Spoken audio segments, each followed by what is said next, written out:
নমস্কাৰ, এই মুহূৰ্তত আহি পৰিছে আজিৰ দিনটোৰ এটা অতি গুৰুত্বপূৰ্ণ খবৰ। কিয়নো এই বিষয়ক লৈ সৰ্বত্ৰে চৰ্চা চলি আছে ৰাজ্যত পুনৰ হ'ব নেকি লকডাউন। এই বিষয়ক লৈ অসমৰ জনসাধাৰণৰ মাজত ব্যাপক চৰ্চা লাভ কৰিছে আৰু সেই গুৰুত্বপূৰ্ণ খবৰটো কেবিনেট বৈঠকৰ জৰিয়তে চৰকাৰৰ তৰফৰ পৰা জনাই দিছে ৰাজ্যবাসীক। জনাই আছো সেই গুৰুত্বপূৰ্ণ খবৰটো, ৰাজ্যত পুনৰ হ'ব নেকি লকডাউন। এই সন্দৰ্ভত কেবিনেট বৈঠকে এক গুৰুত্বপূৰ্ণ সিদ্ধান্ত গ্ৰহণ কৰিছে। আকৌ হ'ব নেকি লকডাউন। দুৰ্গা পূজাৰ পিছতে বাঢ়িছে কোভিড আক্ৰান্তৰ সংখ্যা। মুখ্যমন্ত্ৰীৰ জৰুৰী বৈঠক। দুৰ্গা পূজাৰ পিছত ৰাজ্যত বাঢ়িছে কোভিডত আক্ৰান্তৰ সংখ্যা। ইয়াকে লৈ ৰাজ্য চৰকাৰে কালি গুৰুত্বপূৰ্ণ আলোচনাত ভাগ লয়।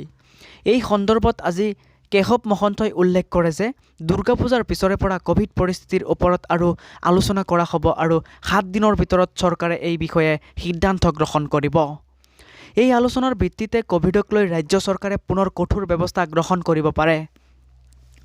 গতিকে অসমত পুনৰ লকডাউন নিদিলেও হ্ৰাস পাব পাৰে খাদ্য আইনৰ সময়সীমা। কোভিড সংক্ৰমণৰ হাৰ নকমি বাঢ়ি থাকিলে চৰকাৰে অহা 7 দিনৰ ভিতৰত কঠোৰ সিদ্ধান্ত ল'ব। উল্লেখ্য যে সপ্তমী অষ্টমীত অসমত কোভিড আক্ৰান্তৰ সংখ্যা প্ৰায় দুগুণ বৃদ্ধি পাইছিল। উল্লেখ্য যে ৰাজ্যত আজি 553 গৰাকী লোক কোভিডত আক্ৰান্ত হোৱাৰ লগতে কামৰূপ মেট্ৰত 152 গৰাকী আক্ৰান্ত হৈছে।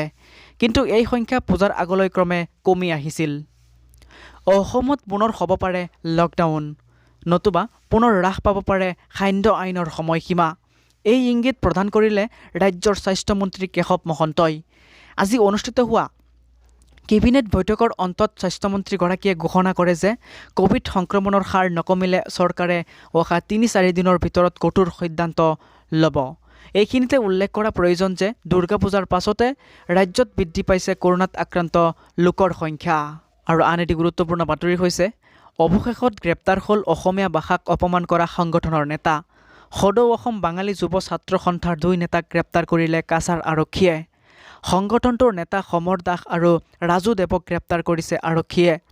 কাছাৰৰ আৰক্ষী ৰমনদীপ কৌৰৰ নেতৃত্বত চলিছিল অভিযান। 2 গৰাকী নেতা জড়িত আছিল অসমীয়া ভাষা অপমান কৰা কাৰ্যত। সমগ্ৰ ৰাজ্যত এই ঘটনাক কেন্দ্ৰ কৰি সৃষ্টি হৈছিল তীব্ৰ বিতৰ্কৰ।